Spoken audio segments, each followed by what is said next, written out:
It's really good. So tofu, when you get it, it's going to have a lot of liquid in it, so make sure you drain that out really well. It's not the prettiest thing, but it'll taste good. It gives everything a nice smooth, creamy texture.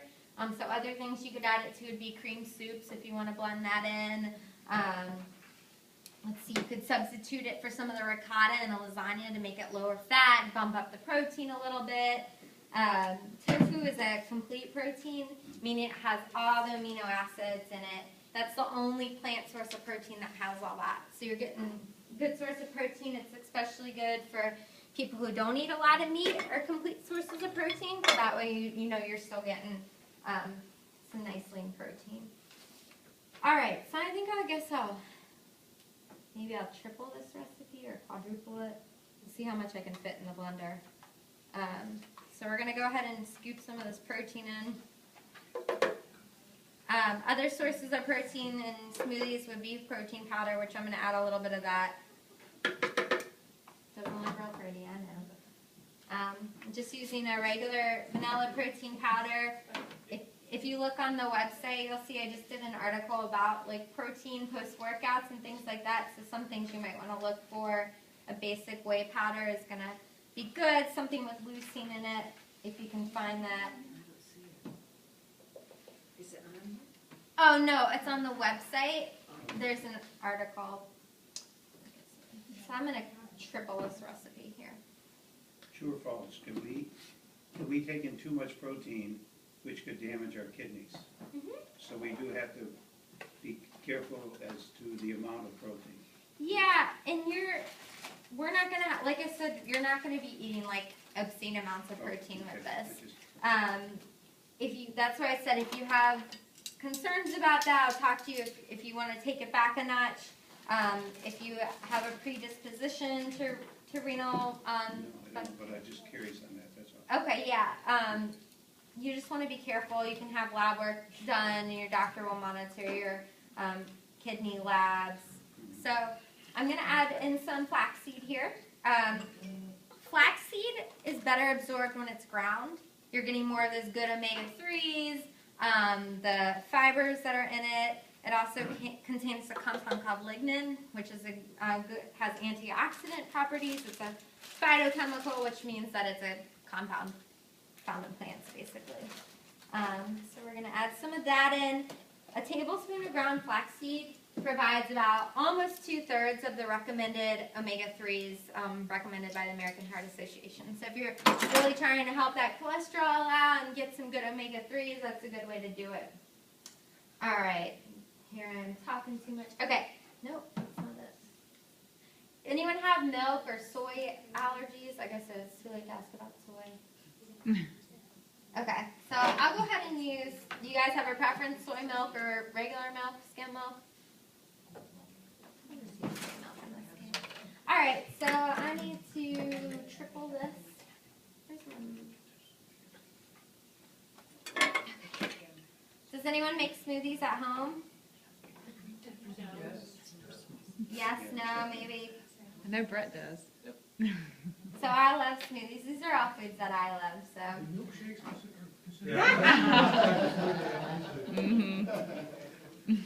Sorry. Sorry. You're not going to be let off that easy. Alright, frozen fruit I always keep on hand because you can add it into smoothies, and it has when you add frozen fruit, it keeps kind of a thicker texture than when you're adding fresh fruit. But you can do a combination. We're going to throw in some of these mangoes.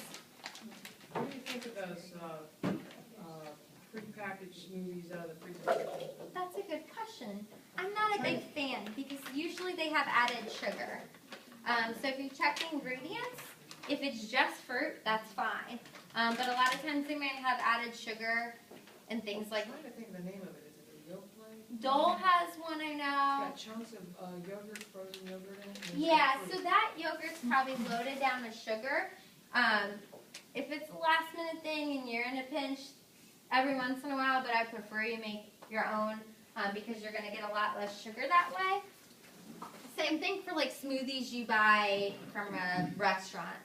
Ask them what's in it because it's probably a pre-made smoothie mix, which is no nutritional value, and it's going to have a ton of added sugar. So if you can, I would definitely suggest making your own.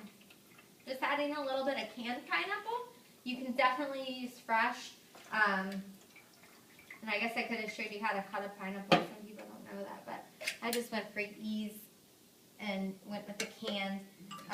Some interesting things about pineapple I love because you can put it in a lot of different things. I like to keep canned pineapple because you can make fruit salads. You can do something like this. So it's just something I always like to keep on hand.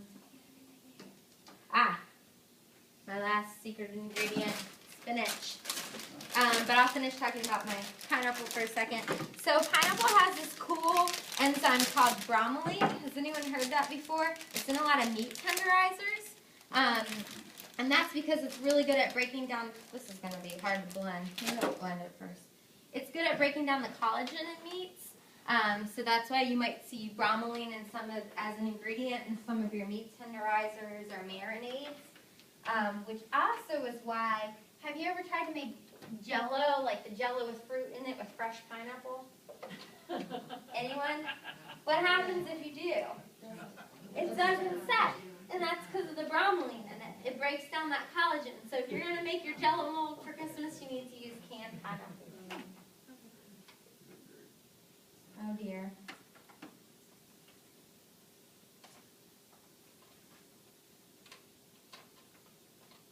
I was gonna say. Is that the Ninja blender? Yeah.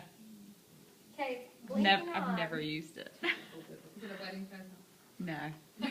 We'll handle that. Chris couldn't wait for that, so he bought one. Push the handle. Which There you go.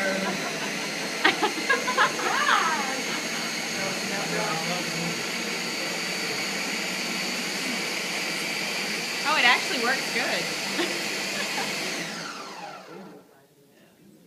Hey Morgan, are you using pineapple and mango for any certain reason? Can we substitute a different fruit for that? Of course you can. You already know the answer to that question. You can do whatever you want. It's your smoothie. Can we substitute the tofu for anything? Yeah. You don't have to put the tofu in there. What would you do instead? You can, well, I put some protein powder in there too. You can do a little more of that. You're getting protein from the milk too. So it's not necessary. I just wanted to show you more or less that it can be done. It's just a learning experience. But you can't really taste the tofu, but it isn't necessary if you don't want to do it. I'm fine with you not doing You it. might like it. Yeah, you might like it. So, green smoothies. Has anyone made a green smoothie before or heard anything about green? So, no one's heard anything bad about it? Okay. The other day, my friend called me and she was like, man, this thing is not easy to use. What did I do? I can show you how to do it. Yeah, do you know how? Oh, Guy over I here. just don't think you have the lid on good. I think you need to push the lid down more. it's on. It's pushed Does down. Jennifer, y'all have one of these? Not that same model. I know she uses it like Oh, every day. You need to go get her a Vitamix. So she called and asked me if green smoothies are going to basically cause her daughter to have kidney stones because she's a 3-year-old. She's trying to get her to eat her vegetables. The kid doesn't want them. She puts them in smoothies. There's this article written about how green smoothies are detrimental to your health, and somebody going on this. She's got the wrong lid on. I used it already.